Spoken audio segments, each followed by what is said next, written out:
मी प्रदीप मुर्मे। आज आपल्यासोबत अभिजित देशमुख आहेत।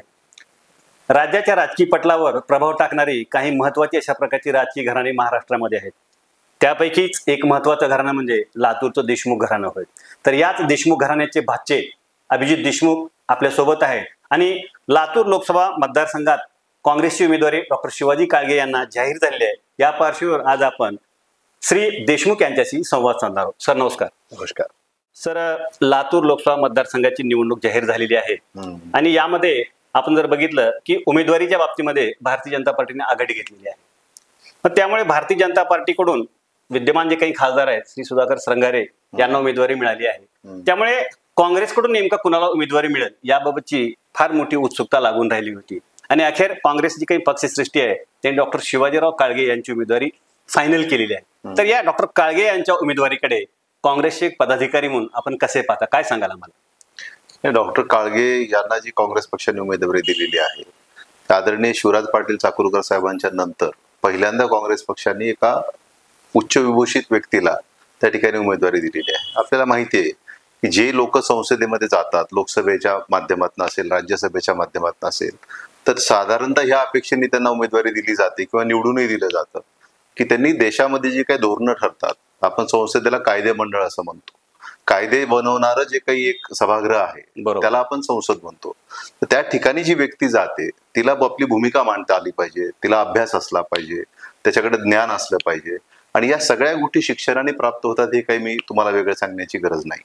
आणि त्या दृष्टीने लातूर लोकसभा मतदारसंघातनं असं दिसतंय, जर का डॉक्टर काळगे यांना लोकांनी सकारात्मक कौल दिला तर असं दिसतंय की आदरणीय शिवराज पाटील साहेबांच्या नंतर पहिल्यांदा एक उच्च विभूषित व्यक्ती संसदेमध्ये लातूरचं प्रतिनिधित्व करताना आपल्याला दिसेल आणि ही लातूरकरांसाठी खूप चांगली गोष्ट आहे।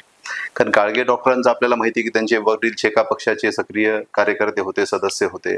निलंगा विधानसभेमध्ये निलंगा तालुक्यामध्ये, म्हणजे पूर्वीचा निलंगा तालुका आता शिरोळ तालुक्यामध्ये त्यांचं गाव आहे, त्याच्यामध्ये त्यांनी चांगलं काम शेतकरी कामगार पक्षाच्या शेकापच्या माध्यमातून त्यांनी केलेलं आहे।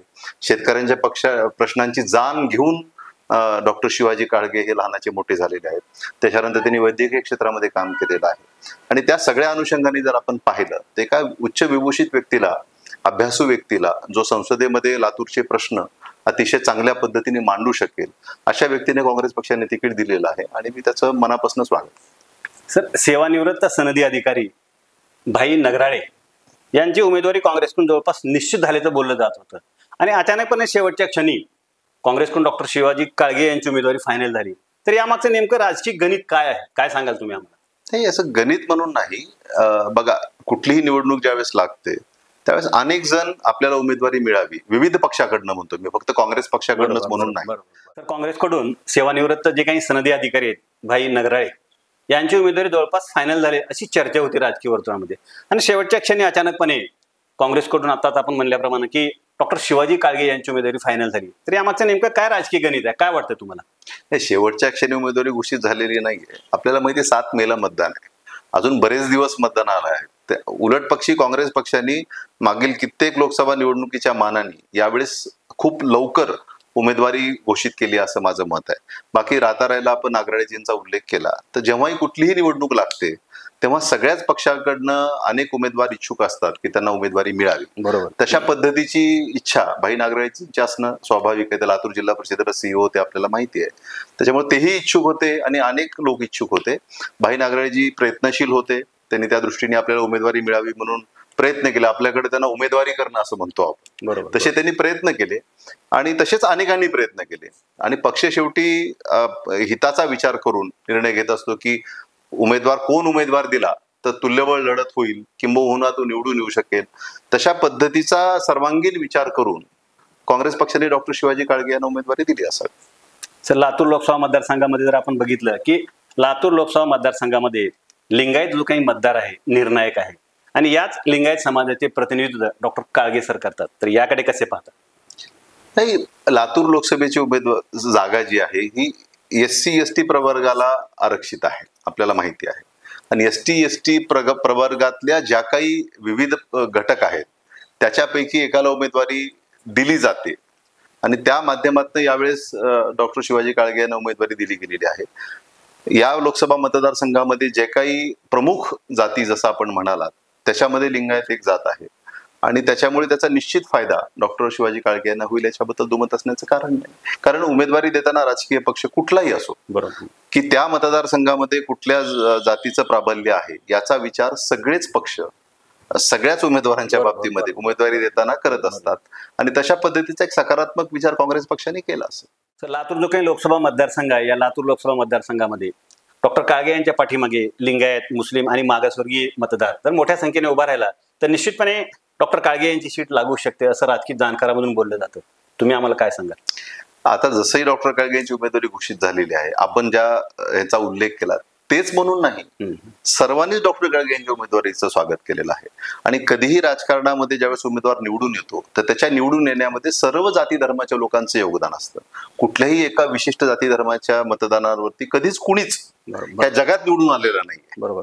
कुठली कधी निवडणूक असते ना, ती लोकसभा असो, विधानसभा असो, जिल्हा परिषद असो, अगदी साधी ग्रामपंचायत सुद्धा निवडणुकीला सगळ्या समाजाचं सर्वंकष मतदान ज्या उमेदवाराला भेटतं तो उमेदवार निवडून येतो आणि तेच आम्ही डॉक्टर काळगे यांच्या बाबतीत पाहतो आहोत. आता परवा ते उदगीरला दौऱ्यावरती गेले होते, त्यांचं उत्स्फूर्त स्वागत झालं. निलंग्याला गेले होते, त्यांचं उत्स्फूर्त स्वागत झालं. आज ते रेणापूरला गेले होते, तिथेही त्यांचं उत्स्फूर्त स्वागत झालं. सगळ्या जाती धर्माची लोक आनंदी आहेत की एक अतिशय चांगला उच्च विभूषित व्यक्ती त्याला काँग्रेस पक्षाने उमेदवारी दिलेली आहे आणि तो आपले प्रश्न लोकसभेमध्ये प्रभावीपणे मांडेल आणि आपल्या ज्या काही केंद्र सरकारकडनं करून घ्यायच्या गोष्टी आहेत, आपल्या अडीअडचणी असतील तर ते तो निश्चित करून घेईल याच्याबद्दलचा एक विश्वास आणि एक समाधान लोकांना आहे.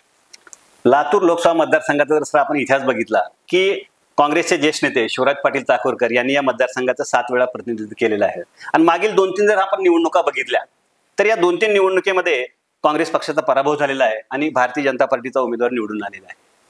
मग एकेकाळी हा काँग्रेसचा गड म्हणून ओळखला जात होता, आज हा मतदारसंघ भाजपचा गड म्हणून ओळखला जात आहे.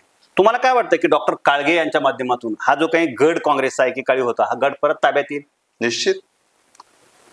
आपले जे आता सुरुवातीचा जो प्रतिसाद आम्ही पाहतो आहोत, लोकांमधला उत्साह जो आम्ही पाहतो आहोत, तो पाहत असताना आमच्या लक्षात येत आहे की डॉक्टर काळगे निश्चित चांगल्या मताने या मतदारसंघामध्ये निवडून येते. त्याच्याबद्दल काही मला अडचण आहे असं वाटत नाही. शेवटी निवडणूक असते, ती कधी सोपी नसते. बरोबर. निवडणुकीमध्ये जोपर्यंत शेवटचं मत मोजलं जात नाही तोपर्यंत आपण कशाचीच खात्री देऊ शकत नाही. शेवटचं मत केलं जात नाही तोपर्यंत आपण कशाचीच खात्री देऊ शकत नाही. शेवटी निवडणूक आहे, ही तुल्यबळ होत असते आणि त्या तुल्यबळ जरी ती निवडणूक झाली तरी मला असं वाटतं की डॉक्टर काळगेंचा स्वभाव पाहता, त्यांचं अजातशत्रूपण पाहता, सर्व समाजामध्ये त्यांचे जे मित्रपरिवार आहेत ते पाहता आणि जे काही सगळ्या समाजाच्या घटकांनी त्यांच्या उमेदवारीचं ज्या पद्धतीने स्वागत केलेलं आहे ते पाहता मला असं वाटतं की डॉक्टर काळगेंना निश्चित यश मिळेल आणि परत एकदा लातूर लोकसभा मतदारसंघ किंवा लातूर जिल्हा हा काँग्रेसच्या उमेदवाराला संसदेमध्ये पाठवण्यामध्ये यशस्वी ठरेल. तर लातूर जिल्ह्यातील जी काही काँग्रेस आहे ही काँग्रेस जर बघितला आपण देशमुख, निलंगेकर आणि चाकूरकर या गटामध्ये विभागलेली आहे. तुम्हाला काय वाटतं की या निवडणुकीमध्ये हे तिन्ही गट एकत्र येतील आणि एक दिलाने ना काय प्रचार करतील? काय वाटतं तुम्हाला नेमकं?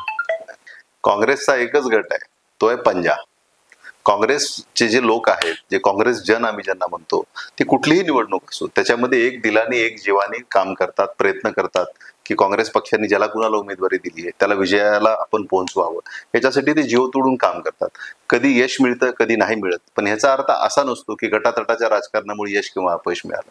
कुठल्याही निवडणुकीत काम करत असताना काँग्रेस जन सगळे एकत्र येऊन काम करतात. गटातटाच्या चर्चा हे बाहेर असू शकतात.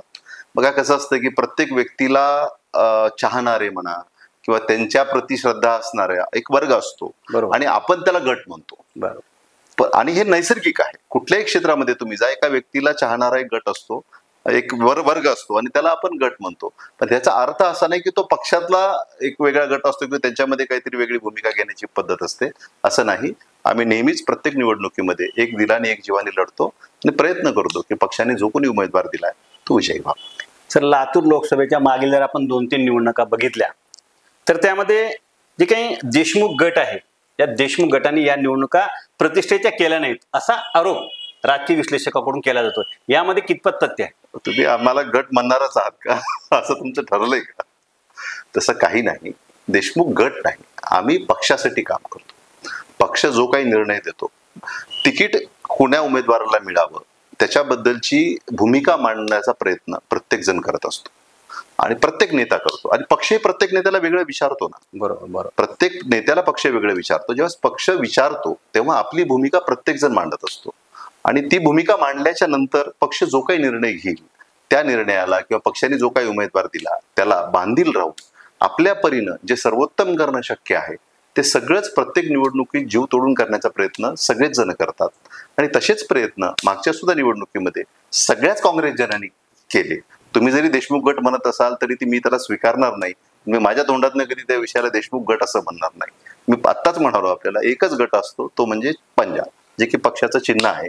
त्याच्यासाठी आम्ही सगळेजण काम करत असतो आणि मागच्याही निवडणुकीमध्ये ज्या निवडणुकांचा आपण उल्लेख केला जीव तोडून काम केलं, आपल्या क्षमतेमध्ये जे असेल ते सर्वस्व पक्षासाठी करण्याचा प्रयत्न केला. यश मिळालं नसेल मागच्या निवडणुकीमध्ये, कदाचित परिस्थिती वेगळी असेल, ईश्वराची इच्छा नसेल, यावेळेस निश्चित होईल. आपण निश्चिंत राहते. सर, लोकसभेची निवडणूक जाहीर झाली आणि साहजिकच मग भारतीय जनता पार्टीकडून विद्यमान खासदार त्यांचं तिकीट फायनल झालं आणि काँग्रेसकडून डॉक्टर शिवाजी काळगे यांचं तिकीट फायनल झालं. मग दरम्यानच्या काळामध्ये अशी एक राजकीय वर्तुळामध्ये चर्चा आहे की देशमुखांची जी काही भूमिका आहे या निवडणुकीमध्ये फारच महत्वाची राहणार आहे. तर मला एक असा तुम्हाला प्रश्न विचारायचा आहे की नेमकं देशमुखाकडे अशी जादूची नेमकी काय कांडी आहे? देशमुखाचा रोल फार महत्वाचा, देशमुखाचा फार रोल महत्वाचा असं सगळेजणच म्हणतात.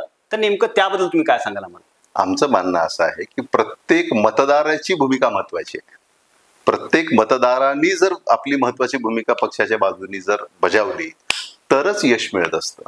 त्याच्यामुळे देशमुख असा जो एक आपण उल्लेख केला आणि त्या अनुषंगाने जे काही आपण आपलं मत व्यक्त केलं तसं आम्ही नम्रपणे मानत नाही. आम्ही काँग्रेस पक्षाचे पाईक आहोत, काँग्रेस पक्षाचे कार्यकर्ते आहोत. आमच्या पक्षासाठी जे काही आमच्याच्यानं करणं शक्य असेल ते आम्ही अतिशय नम्रपणे आणि पूर्ण क्षमतेने आमच्या हे नेहमीच करत असतो. त्याच्यामुळे आमचं प्रामाणिक असं मत आहे की पक्षाच्या प्रत्येक कार्यकर्त्याची भूमिका महत्वाची आहे, मतदाराची भूमिका महत्वाची आहे आणि जादूची जी कांडी आहे ती खरी मतदाराच्या हातात नेहमीच असते असं आम्ही मानतो. ती आमची निवडणूक असो किंवा दुसऱ्याची निवडणूक असो, खरी जादूची कांडी आणि खरा जादूगर हा मतदार आहे असं मी मानतो. सर, या लोकसभा निवडणुकीच्या पार्श्वभूमीवर या मुलाखतीच्या माध्यमातून अभिजितजी देशमुख नेमकं लातूर लोकसभा मतदारसंघातील मतदारांना काय आव्हान करणार? माझं लातूर लोकसभा मतदारसंघातल्या मतदारांना नम्र आव्हान राहील की आपल्याला काँग्रेस पक्षाने एक अतिशय उच्च विभूषित उमेदवार दिलेला आहे, ज्याचं लहानपण, त्याचं तारुण्य हे शेतकरी कामगार पक्षात असलेल्या त्यांच्या वडिलाच्या सानिध्यात गेलेलं आहे. त्यांना शेतकऱ्याच्या पक्षाची जाणीव आहे. त्यांना उच्च शिक्षित जे बेरोजगार तरुण आहेत त्यांच्या पक्षाची जाणीव आहे. लातूर जिल्ह्याच्यासाठी किंवा लातूर लोकसभा मतदारसंघासाठी जे म्हणून काही प्रश्न असतील त्याचा त्यांचा अभ्यास चांगला आहे. आणि हे सगळेच विषय जे तुमच्या दैनंदिन जीवनामध्ये किंवा तुमच्या प्रगतीसाठी महत्त्वपूर्ण असतील त्या सगळ्या विषयांना ते लोकसभेमध्ये अतिशय प्रभावीपणे मांडतील अशा पद्धतीचा एक अभ्यासू, जाणकार, उच्च विभूषित उमेदवार हा काँग्रेस पक्षाने यावेळी दिलेला आहे. माझी तुम्हाला सगळ्याला कळकळीची विनंती आहे की आपण सर्वांनी आपली शक्ती मतदानाच्या रूपाने डॉक्टर शिवाजी काळगे यांच्या पाठीशी उभं करावं आणि त्यांना विजयी करावं. सर, एकूणच लातूर लोकसभा मतदारसंघातील विद्यमान खासदार सुधाकर श्रंगारे आणि काँग्रेसचे डॉक्टर शिवाजी काळगे यांच्यातील हा जो काही सामना आहे हा सामना कसा राहील? बघा, निवडणूक ही प्रत्येक निवडणूक ही अटीतटीची असते, महत्वपूर्ण असते आणि जे लोक निवडणुकीला सहज घेतात, सोपी असं म्हणतात, ते एक प्रकारे गाफील राहतात. आणि ज्याला कुणाला निवडणूक जिंकायची असते, विजयापर्यंत जायचं असतं, तो प्रत्येक निवडणुकीला अटीतटीची समजतो, गांभीर्याने घेतो आणि आपल्या क्षमतेमध्ये सर्वोत्तम तिला लढण्याचा प्रयत्न करतो. त्याच्यामुळे ही निवडणूक मला असं वाटतं की त्याच पद्धतीने काँग्रेस पक्षाने घेतली पाहिजे, काँग्रेस पक्ष घेईल आणि मतदार जो काही आशीर्वाद ज्या कोणत्या उमेदवाराच्या पाठीशी उभं करेल तो उमेदवार जिंकेल. पण आज तरी सकृत दर्शनी ज्या पद्धतीने डॉक्टर शिवाजी काळगे यांना प्रतिसाद मिळतोय त्याच्यावरून मला असं वाटतं की निश्चित डॉक्टर शिवाजी काळगे यांचं आज पारडं जड आहे आणि काँग्रेस पक्षाचा खासदार 2024 साली संसदेमध्ये जातो. धन्यवाद सर, धन्यवाद. आपण आम्हाला वेळ दिलात, आमचे संवाद साधलात त्याबद्दल आपले खूप खूप धन्यवाद. आभारी. थँक्यू.